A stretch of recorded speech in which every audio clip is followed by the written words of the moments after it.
Alright, let's take a look at today's lesson. So what we're going to be looking at today are rational expressions. This first slide just is taking us through some vocabulary things like, I'm not going to give you a vocab test, but we just kind of need to know what, if you saw them in instructions or something, what does it mean? A fractional expression, when we're dealing with these, is basically there's a quotient of two algebraic expressions.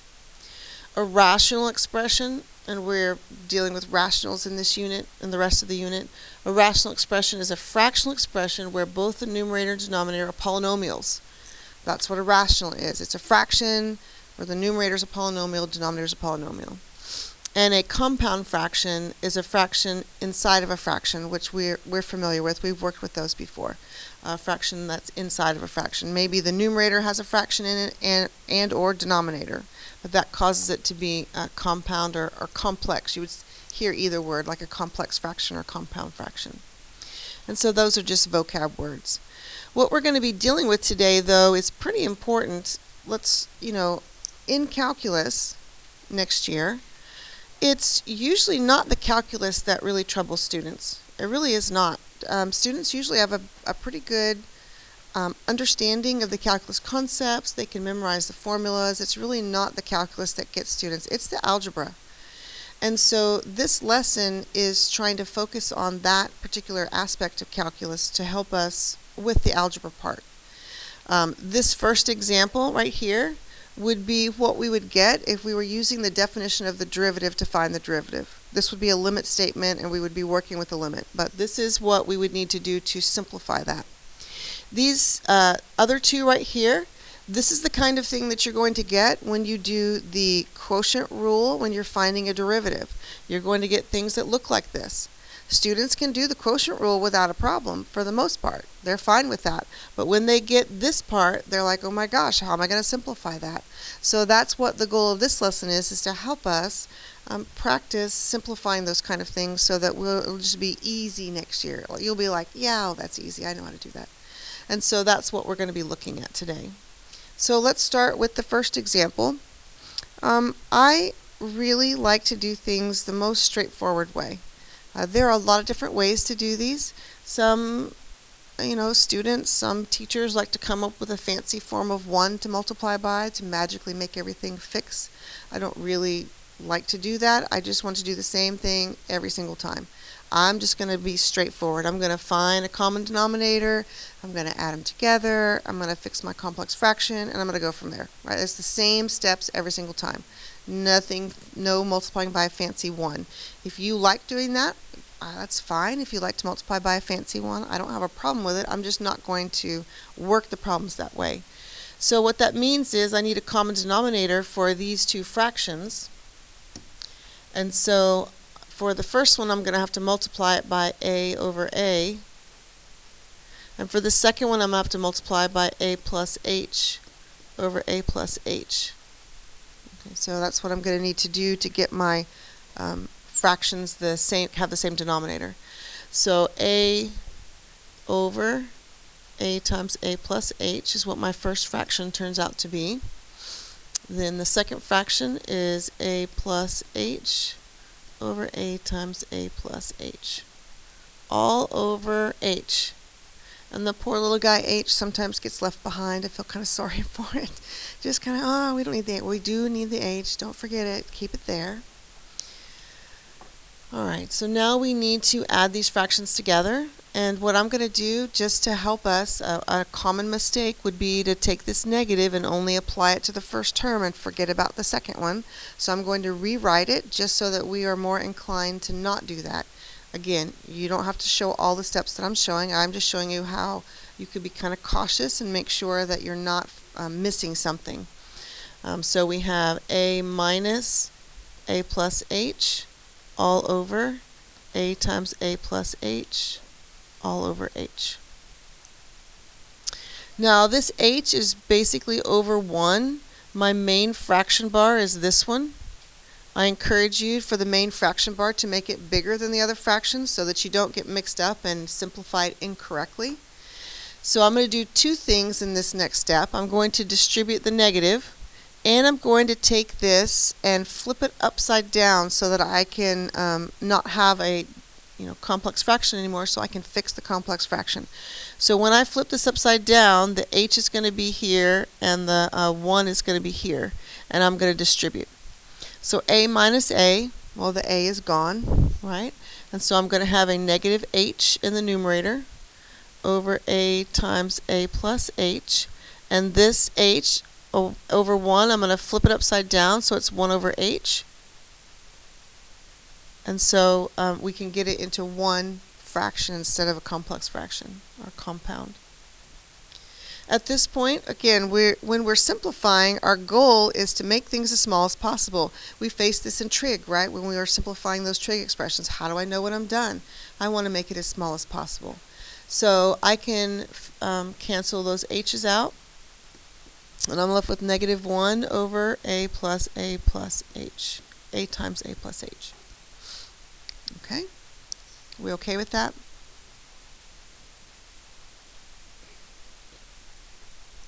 Alright, I know no one in this class would ever do this, but I have seen students, when the h goes away, they just completely think that the numerator is gone and they just put this part down. Now, we would never do that, right? There still is a 1 there, right? Our implied friend, the little 1, it's still there.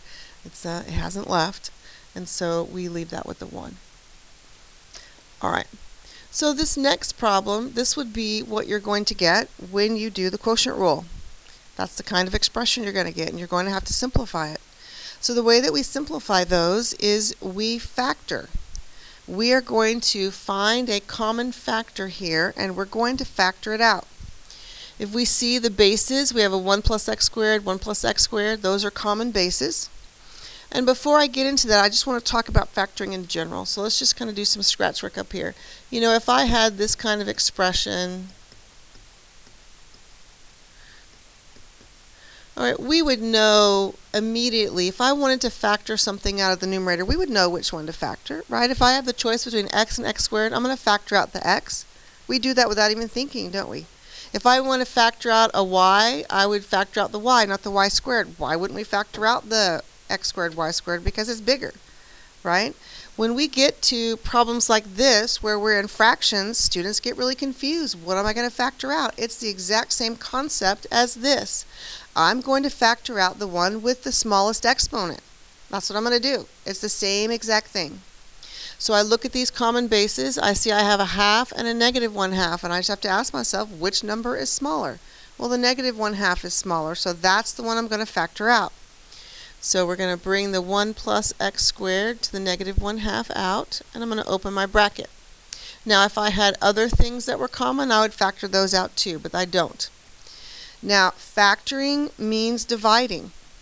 Okay, factoring means dividing. So this is something that sometimes we get tripped up on. So I'm going to do a little bit of scratch work over here. So basically what I'm doing is I'm taking this entity and I am dividing it by this. That's what I'm doing. So I'm going to write that up here, just a little scratch work. So 1 plus x squared to the 1/2 divided by 1 plus x squared to the negative 1/2. Here's where our exponent rules come into play, which we learned in Algebra 1, which some students still struggle with, the exponent rules. If I am dividing common bases, what do I do to the exponents? I subtract them. So I have 1/2 minus a negative 1/2. 1/2 minus a negative 1/2 is 1. When I divide this out of my first term, I'm left with 1 plus x squared to the first. Now I'm writing it to the first just to make the point. Do you have to? No, it's to the first power. But I want you to see that's what we just did. We divided it out. Factoring is dividing. Minus. Now I have the second term right here. I've got to divide this 1 plus x squared to the negative 1/2 out. It has an identical one. When I divide this by this, I get 1, right? Something divided by itself is 1. So I have 1 times x squared, or just x squared. That's all over 1 plus x squared. Now I want you to think about the denominator as an entity in and of itself. I want you to think about it as to the first power. Okay, think about it that way. Do you have to write it like that? No, I want you to think about it that way, because I'm continuing to work on simplification, and I have a product of two entities, right? I'm sure I'll just indicate some other bad algebra. Other bad algebra would be to try to cancel these out. Why is that bad algebra? Because this is attached with a subtraction sign. I cannot cancel those out. But I can, if I have a product of two things, it's this times this term times this term, I can move things around when it's a product. So this as a negative 1/2 as an exponent. If I move it to the bottom, it turns into a positive exponent, right? It's positive. So what I'm going to be left with in the denominator is 1 plus x squared. So let's remember our exponent rules. So if I'm multiplying things with common bases, what do I do with their exponents? I add them, right? So I'm going to have 1/2 plus 1, which is 3/2. Okay, that's what I'm going to have in the denominator. So this numerator right here, what's left up here, let's clean that up. I have 1 plus x squared minus x squared. So you can see the x squareds just go away, and I'm left with a 1. And that's what I get. This is much more simple and easy to deal with than this. Because in calculus, if this was our first derivative, maybe we needed our second derivative and we would have to do it again. We would want to use the simplest possible expression to take a derivative of. Okay, it's very important that we are really good at algebraic simplification. Okay. This last one, another example where you would have, you've done the quotient rule, you'd have come out with something that looks like this. So we're going to practice again. We're going to factor. When we see these things, we're going to factor. I have x plus 2 squared, x plus 2 cubed. I think that's pretty easy for us to determine which one we're going to factor out. We're going to factor out the x plus 2 squared. I have another common factor in this example. I have x minus 3 squared and x minus 3.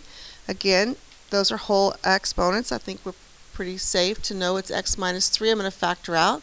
If I had, let's say, this was a 6 or something, I could factor out a number also. It just doesn't work this time. I don't have a number I could factor out. Now I always use a bracket here so that I can really kind of highlight what's being left over so that I know that this is what I'm dividing by and this is what's left over. You don't have to do a bracket if you don't want to, but that's why I do a bracket, to make myself notice the difference. So now let's do some dividing. We're going to do some factoring. With this first term right here, I'm left with a 3. I have x plus 2 squared divided by x plus 2 squared. That's 1. I have x minus 3 squared divided by x minus 3. That leaves me an x minus 3, doesn't it? So I have an x minus 3 that's left. Minus. Okay, let's work on the second term. Remember, a term is just a group of stuff that's connected together with multiplication. Okay, this is one term and this is the second term. So let's work on the second term. I have x plus 2 cubed divided by x plus 2 squared, so that leaves me an x plus 2. I have that 2 right here. And an x minus 3 divided by x minus 3, which is 1, so that's gone. And I'm left with this, all over x minus 3 to the 4th. Okay, I'll pause here for just a second. Is everybody okay? Right, this 2. It's this little 2 guy right there. Okay. Anything else? All right, so I want to see if there's anything that I can net with the denominator. It's always a goal to see if I can. This is a x minus 3 base. That's a x minus 3 base. I can net these together, right? Not this one because it's attached. It's not, no, we can't go in there and do anything. But I can do with this one. So this is to the first power. When I net those out, I'm going to end up with that to the third power in the denominator, right? That's what's going to happen. And I'm going to, the x plus 2, it's just going to stay there. So I got the x plus 2. In the denominator, those net out, and I have a x minus 3 to the third. Okay, so now let's deal with this part right here. So we need to distribute and combine like terms, is what we need to do. So I'm going to go ahead and distribute. 3 times x is 3x. 3 times 3 is 9. And here I'm going to distribute the negative 2 at the same time. That's a negative 1 times 2. So negative 2 times x is negative 2x. and negative 2 times 2 is negative 4. Okay, is everybody okay? Alright, now I just need to do some cleanup and then I'm pretty much done. I just need to kind of combine all this stuff together, combine like terms. 3x minus x, so let's kind of write this first part out now. 3x minus x is just x. Minus 9 minus 4 is a negative 13, all over x minus 3 cubed. Okay? We okay with that? Oh, my 2 dropped right here. Poor little 2, I almost lost him. He was here, right there, and right there. Okay. Alright, we good? Is everybody okay? Okay.